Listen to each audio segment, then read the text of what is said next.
Hi, everybody. I'm Benjamin Sovacool, also from Earth and Environment and the Institute for Global Sustainability. And my head is about to explode. Oh my goodness.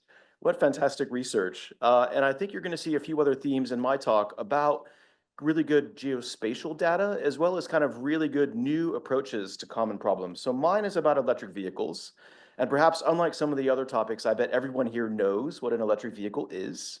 We're in the middle of probably an electric vehicle revolution. So my colleague at the Institute for Transport Studies in California, Dan Sperling, has even called electrification one of the three revolutions that will transform automobility in our lifetime. The other two being automation and ride sharing. And you can see here, this is good data. Unfortunately, it got cut off, but it's from last month, the EIA, telling us these are the most recent projections that we have in the United States, where we expect about 20 to 25% of car sales here to be full battery electric. And this is not even close to the world leader. In Norway, 89% of new car sales are fully battery electric, and China is right behind us with actually much greater volumes. And you can see the numbers are so tweaky. Even the IEA is like adjusting their forecasts up and up and up every year by millions of EVs.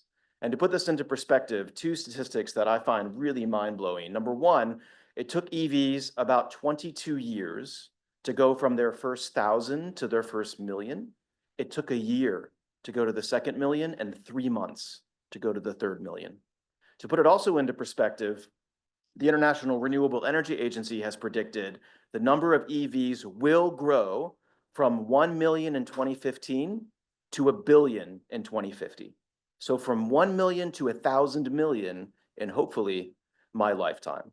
So studying EVs becomes very, very important. And the Institute has a lovely agreement with the National Renewable Energy Lab called NREL, if you want to sound cool. And we teamed up with them, myself, Cutler Cleveland, and Robert Kaufman teamed up with them to do a series of studies. The first one is just out this month, where we surveyed more than 7,000 adults in a nationally representative survey that is representative by gender, education, occupation, age, and location, and basically found, as you might expect, perceptions about EVs are not uniform. They're strongly mediated by income, they're strongly mediated by age, and they're strongly mediated by gender. And similarly and inversely, so is mass transit. The number of people who rely on the T are not necessarily our president and our provost, and vice versa, right? And so we do start to see real, I guess, discouraging disparities by class and income in terms of preferences for automobility, how far we drive, and who even owns these types of vehicles.